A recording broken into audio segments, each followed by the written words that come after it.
And why they're universal? Well, they're universal because a lot of the economists around the world get their training from England, United States, France.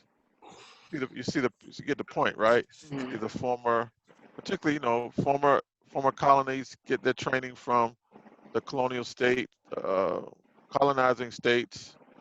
These are their systems, so they sort of just incorporate the same system as the European uh, colonizing nations. So these are pretty much universal. I think we're supposed to be helping Ms. Franklin with the public pronouncements. Is that right? Yes, I was saying that from what I researched, all that I really got was that it's used as a way to display transparency and it's used to control interest rates. But I was unable to find how it controls interest rates. Well, what I mean by public pronouncements, when the central banker, in this case, I think it's Federal Reserve Chairman, I believe is Jerome Powell. Is that right? Uh, they have, I think they're required to have semi-annual hearings and testimony with Congress, right? Uh, they have a FOMC meeting periodically.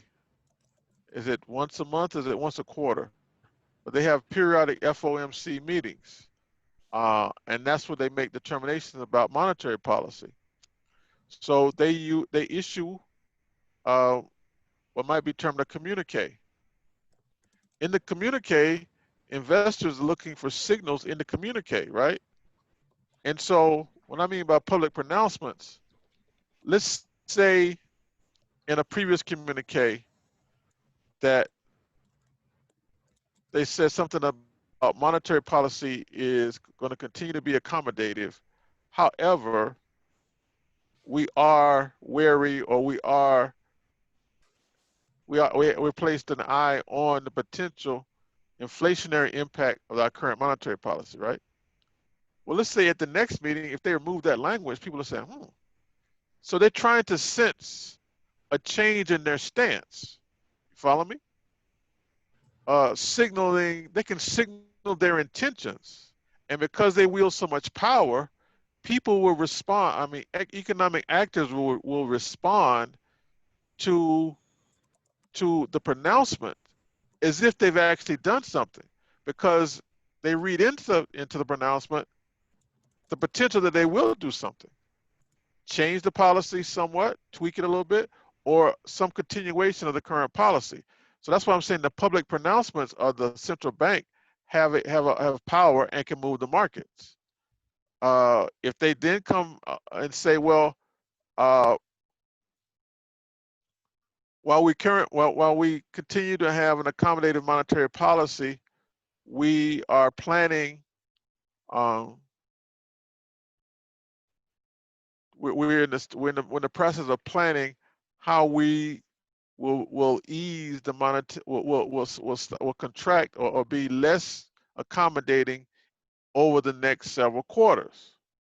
Now they're saying, well, this accommodative monetary policy exists now, but there seems like they're going to start reeling this in a little bit, right? Which means what? A contraction of the amount of notes out there to invest, to engage in, to you be used in transactions. So that's why the public pronouncements are important. And people read what they say uh, in fine detail to try to get a sense if their position has changed. So I'm saying they can say things without even using any of the other 5 tools and start having an impact on economic actors as well. CR, kuna meeting ingine pevi nimejoin. Wameongea hadi nimechoka. Ms. Mboya, are you there? Sounds Hello, like you were. sorry about that. Sounds like you were having a sidebar conversation there. Was that? Sorry about that. What language was that, by the way, so I can learn? It's Swahili. Swahili. Okay. Yeah. All right. Sorry, I didn't realize that my microphone was on. I'm Well, sorry. do you have anything you'd like to add to this? Do you have any questions? Well, everything that I'm hearing is I'm actually hearing it for the first time. And banks in Kenya, I've actually heard about Bank of America, um, about the bank in China and all the others. And it's actually the first time that I'm hearing about them. So I'm just learning. Okay, that's good. If you ever have a question or something to add, just, step in, say something, or is there a way that she can signal to the moderators today that she wants to say something, like digitally? Like, can she send you a message or click a button to let you know that she wants to step in? Yeah, so there Sorry? should be an option to, hold on. I guess maybe I don't have it on here. But as far as I was aware, there should have been an option to like for people to raise their hand. There So, is, and you should be able to send a chat in the Yeah, chat room, like and if that doesn't to work, just everyone. yeah, just send a chat message and just say I have Right. something I want to add. Yeah. okay. Did everybody see my hello? Yes. Right. And so if she has a question, at the bottom of the screen, it should say chat, and you click that, and you can write whatever your question is if you don't feel like articulating it out loud. Right. So you can, Miss Mboye, if you ever want to step in, you can either wait till there's a slight pause and say, I have a question, excuse me, or I have something to add, or you can use the chat function to state you have something you want to add, and then the moderators, Ms. Franklin and Mr. George, will be monitoring that. So they will pause, and then they'll refer to you and say, okay, Ms. Mboye, would you please weigh in on your question or your comment? Mhm. Thank you. Okay, so let's keep going. I think Ms. Franklin is still the moderator at this point. Okay. Next we have discount rates. This is the interest rate where banks can directly borrow from the central bank. They're used to control the economy. So if they raise the interest rate, um, that would cause banks to have to spend more money to borrow money. So they're less likely to actually want to borrow money. And when they lower the rates, it's going to encourage some spending.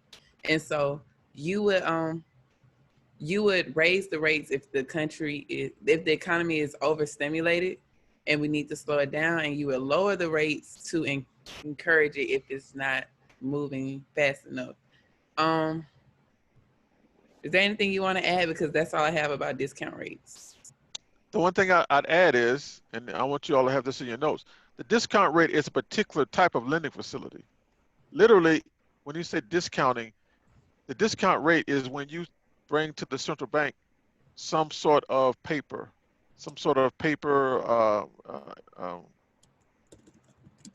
intangible asset, such as a banker's acceptance or some other form of intangible asset that they accept.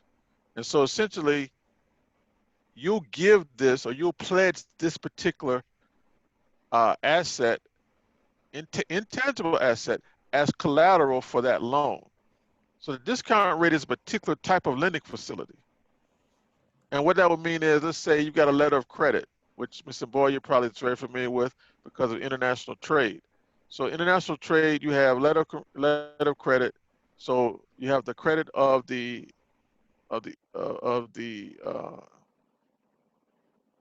party who opened the letter of credit. The bank opens the letter of credit on behalf of um, a trade partner, a trade counterparty. Then if there's um, sometimes you'll have a bank that will actually confirm the letter of credit, right? And so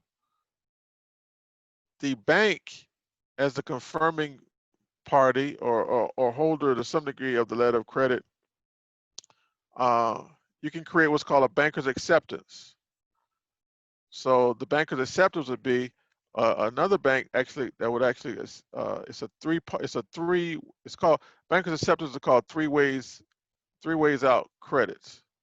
So things such as bankers acceptances could be taken to the central bank and say, hey, I don't want to wait, or I can't wait, give me cash now. So the discount rate speaks to a facility offered by the central bank whereby an intangible asset is used as collateral. So the central bank will hold this intangible asset and give the previous as collateral and give the owner cash. Then you reverse the transaction. At some point, the owner of this will repay the cash, and then the central bank, and then they will retain ownership of this intangible asset. That's a particular type of credit facility. And the reason I want to distinguish that, there's also a central bank deposit rate. And that just means banks who have reserves, well, I'll let you get to that, but I just want to distinguish that from number 6 before we get to it. Okay. So next we have the reserve requirement.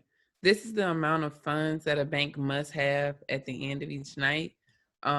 It's used to increase and decrease money supply and influence the interest rate. So when the Federal Reserve decreases the reserve ratio, it lowers the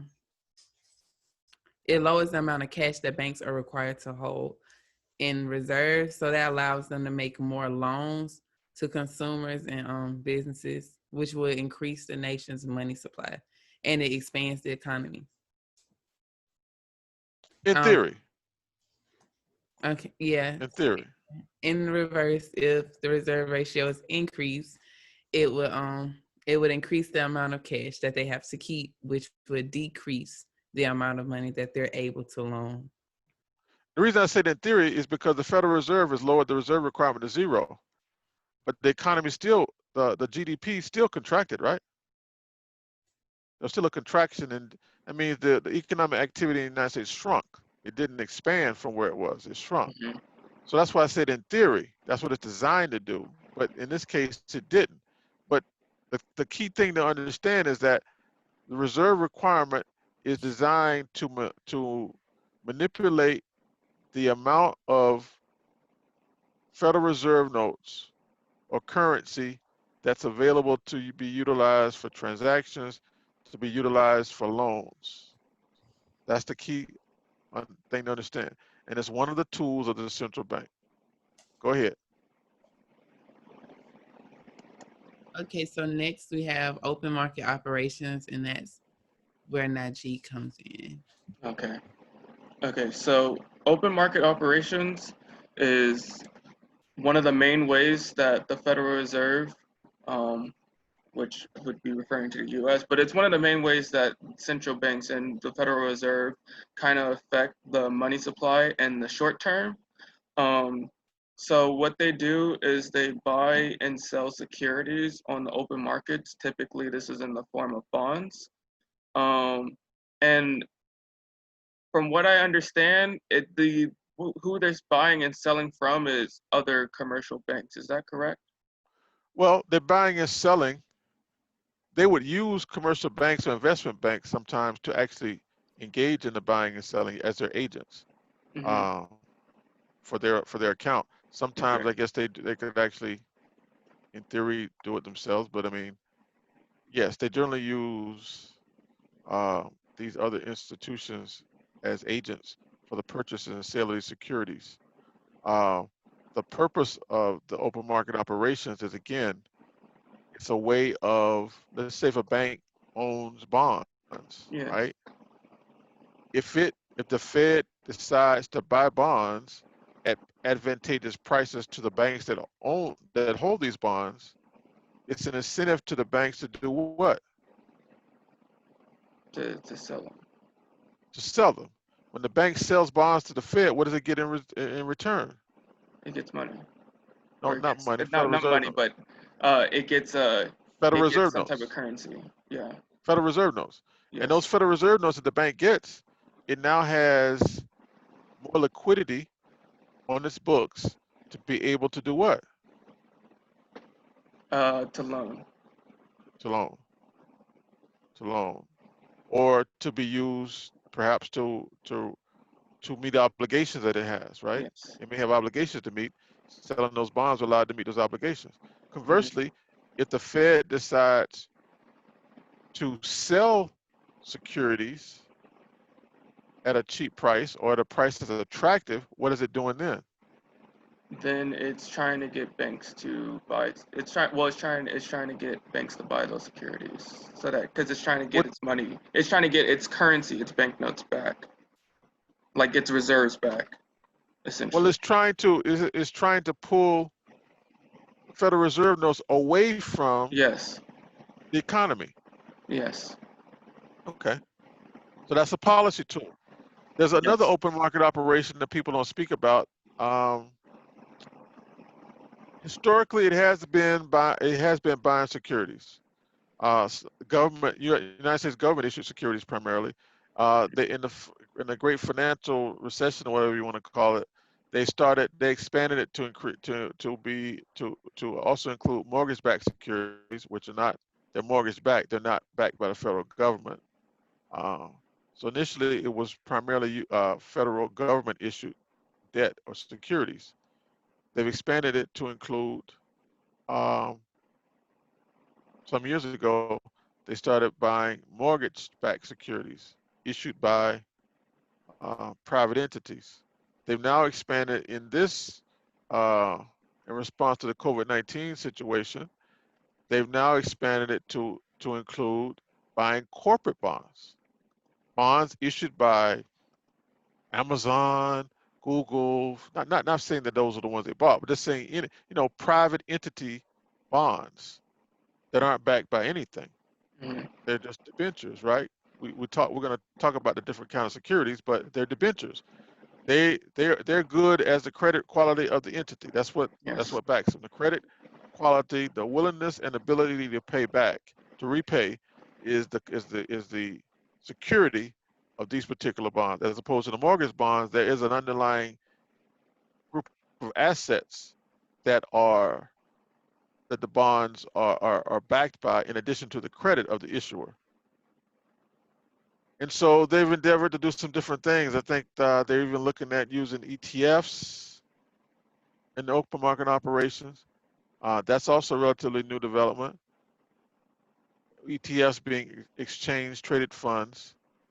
Uh, and they've always, I shouldn't say always, but for quite a long time, part of the Federal Reserve open market operation has been buying and selling currencies, buying the U.S. currency or selling the U.S. currency because it has an interest in achieving a certain level of exchange rate for U.S. currency vis-a-vis other currencies in the world.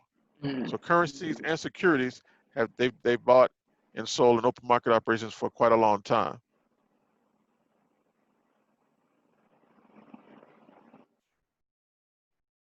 We have a message in the chat. Yes. So we have a message in Well, the chat from Miss Mr. Bell, do you see the Mboya. messages in the chat?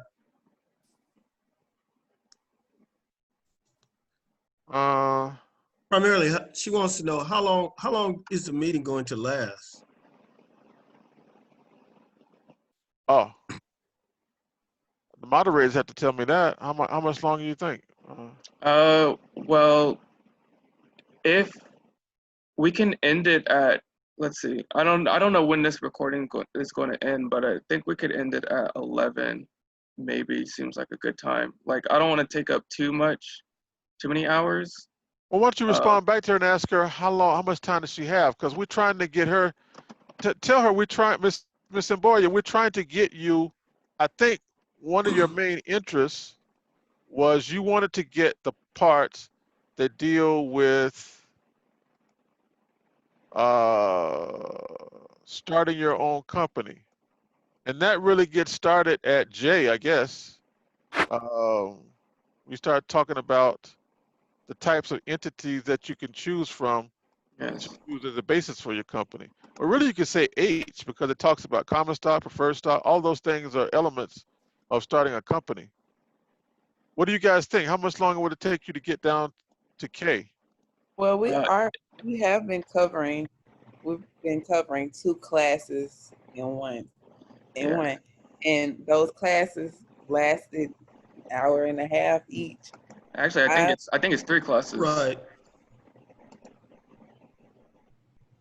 So can you ask her how much time she has? So I just put in the chat how much time does she have. Well, Um, I'm right here. I can speak. Yeah.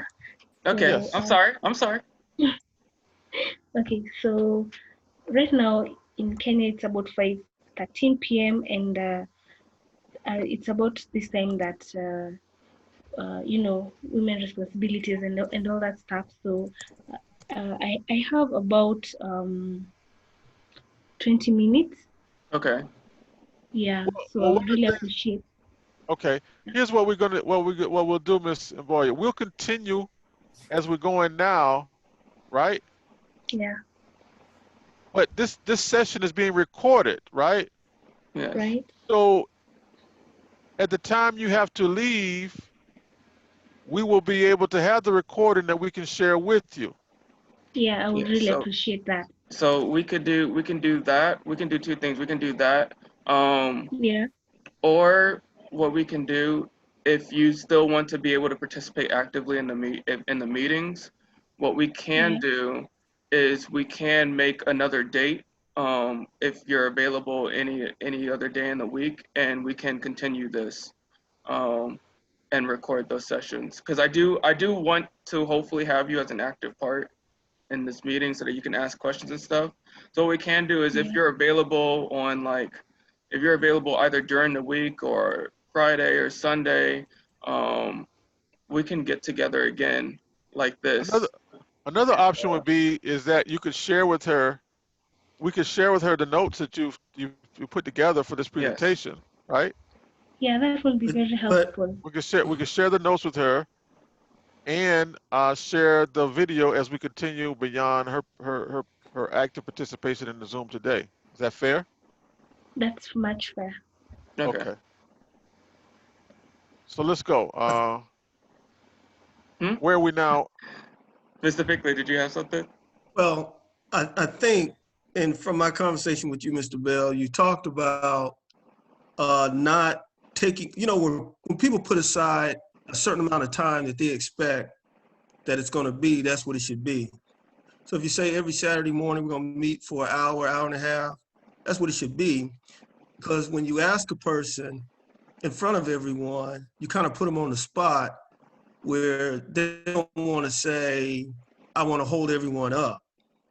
And if she's going to be an active participant, because you'll learn much more by being an active participant than trying to just rewatch another conversation. Because even though she may not be saying much, she's still an active participant, and it's a different experience. It's a different learning experience when you're an active participant. And I think you need to just stick to whatever you said you were going to do. So if it's 2 hours every Saturday, then you get in there, you get out, and you do your 2 hours. Um, but when you just ask a person like this, you kind of bend their Okay. arm to say, No. Okay. and then I you get no it. longer become an active participant. You just kind of like clock watching because you got something else on your mind that you need to do. Okay.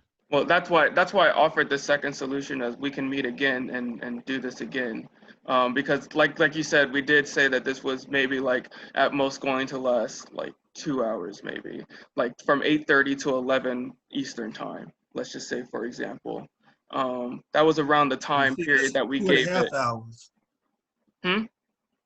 That's 2.5 hours, Two and a what you half just hours. said. My bad. So So you have to do what you say you're going to do yeah. So because we're talking about business, remember? So yes. we're going to do what we say we're going to do, and that's what we'll do. And that way, So then in people that kind and of plan it. Yeah, so in that case, what I would say is that we meet again and continue this. Because, like, when we meet again, we're going to be covering all the sections that cover starting your own business and such. So, and I would still like her to be an active participant in that, being as this is the stuff that she's going to want to hear and want to ask questions, most ask questions about, and all that. Okay. Well, Um, I want to interject something here that while we're discussing what we might do, time is ticking away from the time she yes, has. So let's Yeah. see. Yeah. So Particular. let's continue going through the rest of this. Okay, so Okay. the next thing is for the central banking tools. The next thing we're going to go through is mandating the composition of bank balance sheets. From my research, from what I understand, the bank balance sheet. Look at that. The bank balance sheet is giving a layout of the bank's assets and liabilities, and the bank balance sheets also kind of provide some sort of insight into where the economy is headed as far as interest rates, as far as is it growing, is it declining, so on and so forth. I'm a little bit confused on to uh, Let me jump where in there. this topic is supposed to go though. So that's Let me that's jump in. where I wanted you to help me out. Okay, I'll jump in real quick. When I the Federal Reserve, the central bank tool that allows them to mandate the composition of banks' balance sheet speaks to the composition of securities that a bank would have. So Okay. the tenor of the security, maturity of the securities. So if it's trying to impact the yield curve, whether or not they want short rates higher, long rates lower, short rates lower, long rates higher, they have the capability of telling banks, okay, hold more short dated securities. And the securities are part of their reserves. A bank's protection includes some element of securities. I don't mean debentures issued by corporates, but securities issued by the, the federal government in the country that the central bank is operating in. So treasury bills, treasury notes, treasury bonds. So the central bank has the authority to have its member banks change the composition of its securities holdings, right? So it can have it holding more shorter dated U.S. government treasury bills or notes, or it can mandate holding longer dated.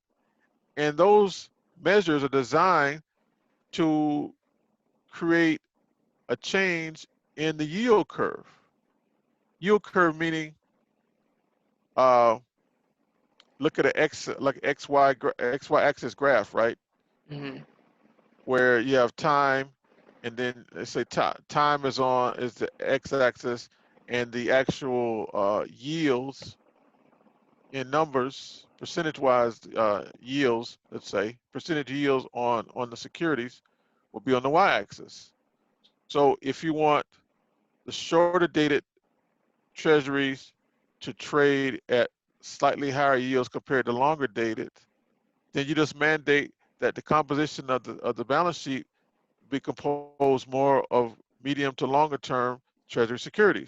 So the banks across the country will be required to buy more of the longer dated paper at the expense of selling more of the shorter dated paper. So selling more of the shorter dated paper will mean that the yields on the shorter dated uh, T-bills and notes should go up, and the yields on the longer dated treasury notes and bonds should go down. So it's a tilt to the yield curve. So, this hand is the shorter dated, this hand is the longer dated. So if they're mandated to own, let's say, suppose they have a finite amount or something close, approximating a finite amount of their assets in the treasury securities or the government securities of the government in which the central bank is located. Once it starts manipulating those holdings, it's manipulating the yield curve because banks hold substantial amounts of government issued debt as part of their buffer. Okay, so changing the composition will cause longer dated versus shorter dated government issued debt to change vis-a-vis each other. And that's another way of manipulating the not just the absolute, because now you're tweaking not the absolute value, not the absolute level of interest rates, but the relative rate of interest between short dated and long dated um, debt securities. Okay. And the last one, who's handling that? Yes. So the last one is the central bank deposit rate. And before I move on, I do want to clarify, the deposit rate is the rate that you have, like if you put your money, if like if a person or an individual puts their money into some type of savings account or something, is that the deposit rate, like the interest that they get back? No, it's not for a person. It's for, remember, the people that do business with the central bank Well, the banks, are the commercial primarily banks. the banks, right? So commercial banks, in other words, the rate that they'll pay for an example of Miss Amboya having more deposits than she has loans. You raise the rate that you'll pay her, it disincentivizes her to make a loan or to hold out and wait to make a loan, a commercial loan, and deposit that money with the central bank. Because remember, she's incurring expenses for each of those deposits. Yes. Not just the rate of interest you're paying, but let's say you've got overhead, salaries, mortgage, lease, all these sorts of costs and other administrative costs. So if you raise the rate, now she has more of an incentive to deposit those excess deposits with the central bank, because the central bank, in theory, is a better credit than commercial interest that she might lend to. Yes. If you lower that rate, then she says, well, you're not paying enough for me to give you these deposits that I have, excess deposits, so I might as well wait until I can see a suitable loan. Yes. That's the tool. And of course, when you're raising that rate, you're doing so to incentivize bankers like Ms. Amboya to deposit her excess deposits with the central bank. Yes. And that's a smoothing mechanism. That way you can potentially help another bank, help other banks that might be in trouble with liquidity, right? They need to have assets to meet withdrawals, or it could be just a tool to be used as a function of making either more or less currency available for transactions and for loans. Okay. And you actually covered pretty much what was on my notes. So, but yeah, so that kind of gives you the gist on the deposit rate. This meeting is going to end in about 3 minutes.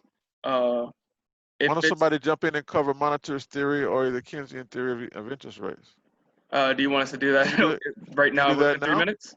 Yeah, we can try to attempt it. Okay, so the monetarist theory of interest rates is essentially saying that monetary policy is what's going to govern whether interest rates increase or decrease. And as we discussed earlier, the central bank, or in the U.S. case, the Federal Reserve, is what's going to control the monetary policy through these tools that we discussed. And so the theory, like I said, is discussing that this monetary policy is what's going to be the main factor in controlling the spending money in the economy, interest rates, and whether the economy is rising or falling. Okay, let me stop you there. All right. Monetarist theory of interest rates is based upon the notion that interest rates are going to rise and fall based upon inflationary expectations by the participants in the marketplace. So in other words, increasing the amount of money in circulation under monetarist theory will have the opposite impact. It will cause rates to go up, because increasing the amount of money in circulation has an inflationary impact. It's going to inflate. So in order to buffer the inflationary impact, lenders will charge more for being deprived of their use of funds for a period of time, in order to invest those funds with somebody and receive a rate of return in the form of interest. So monetarist theory believes that interest rate moves are driven by inflationary expectations. That's the gist of monetarist theory. Okay, we have. Everybody get that? Yes. We have less than a minute. Are we going to start? I don't know if we should start a new meeting because she has to go she has to go soon. So are we going to end it here? Well, Ms. Mboya, would you allow us to finish G before you go? Yeah, sure. Okay. Okay, so we'll come back, finish G, and then and close off the meeting. Okay.